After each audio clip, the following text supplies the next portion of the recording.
Greetings, groovy geographers, and welcome to, let's see, it is week 6. You're doing great. So I wanted to check in real quick. So today's tea is brought to you by some peppermint.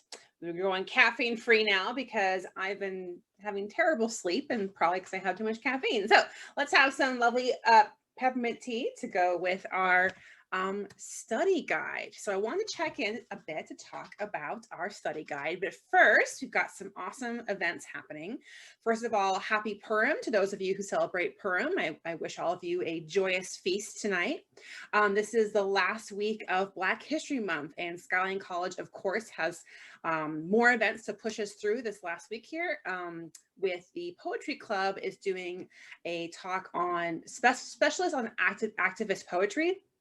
We'll be looking specifically at Amanda Gorman's poem, The Hill We Climb, which she read at the inauguration. If you haven't seen it, stop this video and go on YouTube and look for the video of Amanda Gorman's poem. It was just absolutely awe-inspiring.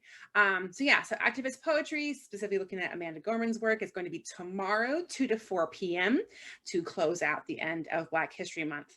I hope all of you have had a chance to do some cool activities this month, either at our college or also our sister colleges have had lots of good events as well. And then also next week is step 1. Scholarship applications are due. Get money. There's lots of money to be gotten. That's not, I don't know. There's lots of money in the scholarships. This is through SMCCD. Please do apply for those. They're due like Monday or Tuesday or something. And then also next Friday the 5th is the last day to apply for your associate's degree.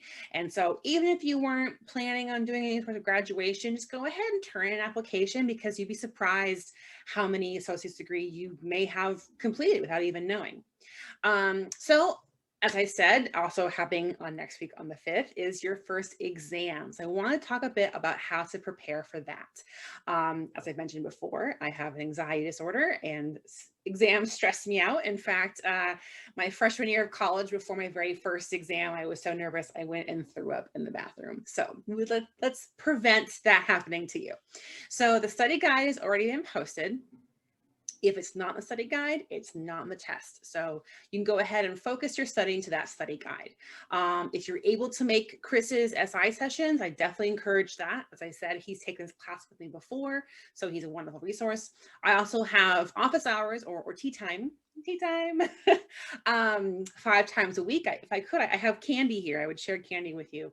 Valentine's Day is on sale, and I really love these sweetheart candies, so I bought lots.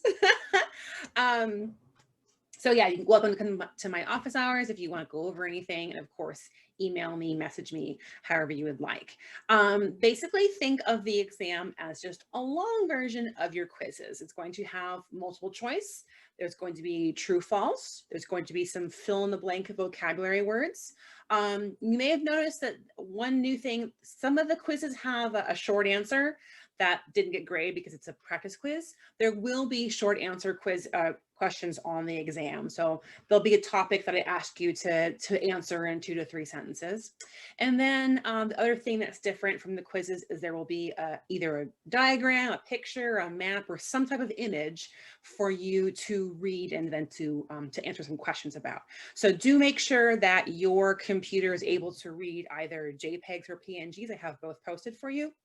If you can't, let me know as soon as possible so that I can find a way to email that to you, get that to you so you can do your exam. On that note, it's on Canvas. It's entirely through Canvas. It is timed at 90 minutes. If you have accommodations for extra time, please get those to me as soon as possible, because I can just program that right in Canvas, so you don't have to worry about that. If you're worried about internet stability, we have that page on Canvas, the things I wish my professors knew about me, because we have a lot going on in our lives right now, and it's not always easy to say to your professor, hey, I've got this thing happening.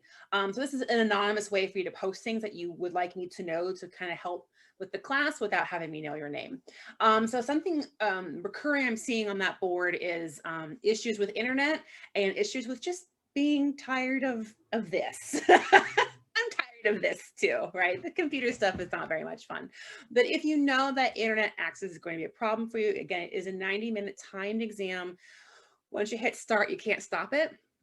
And this is because, online classes get a lot of scrutiny for, oh, they're too easy, everyone's cheating. And so this is my way of having rigor with it without using Proctorio, because I hate Proctorio and I've had to use Proctorio as a student. And again, anxiety disorder stressed me out. So this is kind of the alternative to having to do something like that. If you know you will not have stable internet for 90 minutes, I do have an alternate version of the exam. It's an essay test, so you'll have to write essays about topics, but it is meant to be done without internet. So if you know that applies to you, please email me as soon as possible, because I don't want internet to be the issue why anyone has problems with this exam. You can drop your lowest score. So if you ace this exam, awesome. Maybe you can drop exam 2 or 3. If you bomb this exam, no big deal, because you've got exams 2 and 3 to make up for that. And I definitely often see students who do really well on exam 1 and 2, and then they just like cruise for exam 3 and drop it and don't worry about it.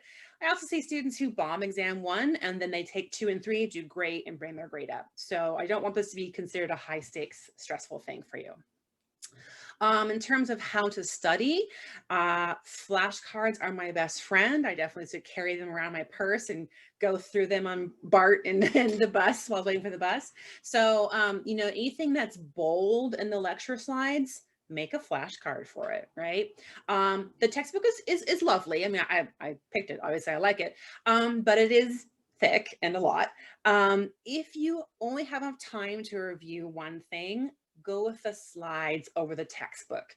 I wrote the slides and I wrote the exam, so I definitely pull on the slides a lot more when writing the exam. The textbook there is more to supplement and answer backup questions, because unfortunately we're kind of on our own online. I'm not there with you to kind of guide you through things. But it is open book, open note. So put stickies in your favorite textbook pages, take that study guide and write notes all over it, whatever helps you, because again, I don't want this exam to be stressful. You are welcome to use the internet, but you can't copy paste answers. That's a no-no. So if you Google something like, what is, I don't know, I can't think of anything right now, brain not working. What's the meaning behind Amanda Gorman's poem, right? And you find this beautiful thing written on Wikipedia or whatever. You cannot just copy and paste it. That is considered cheating, and I will have to report that. Instead, think about, how can I rephrase this cool thing this website said into my own words and retell it in my own voice. So think about if you had to retell a friend or your partner or your mom, be like, hey, I read this thing online, and you like retell the story with your own voice. That's paraphrasing, and that's what I would like you to do with anything you find online. Because life is not a closed book test, so I'm not going to make my test closed books. I was a student once too, right? Yeah, it's more about the content than the Jeopardy answer type stuff. So yeah, I would say flashcards, writing things out, writing little cheat sheets for yourself, putting stickies in your notebook or on your slides, making sure that you feel comfortable with everything that's on that study guide. And then the day of, find a time, whatever time works best for you. So maybe it's at night when the kids are in bed, maybe it's first thing in the morning before you have to go to work, lunch break. If you have a 90-minute lunch break, I'm jealous, or if you have a long lunch break, a time that's best for you. And then, peppermint, nice and calming, relaxing. SMCCD has resources for like the Calm app. I think Calm is one that we use. But calming or Headspace, or just, there's a lot of great meditation videos on YouTube to kind of just help calm you down, because then you don't have to panic, go through and answer everything that you know first, and then you can go back. Because if you try to go through one by one and look up every single individual one, you will run out of time. So go through the whole thing once, answer everything that you can, and then if you have time left over, go back to get those ones that you missed. All right. You're going to do awesome, right? You're going to do great. take those practice quizzes. If you haven't done the practice quizzes, or if you took them and didn't score 100%, do them again, right? You can take the practice quizzes as many times as you want. Anything that helps you prepared. The exam will go live tomorrow and is due on Friday, March 5th. So you'll have 1 full week. All right. Hang in there. Email if you have any questions, and take care. Bye.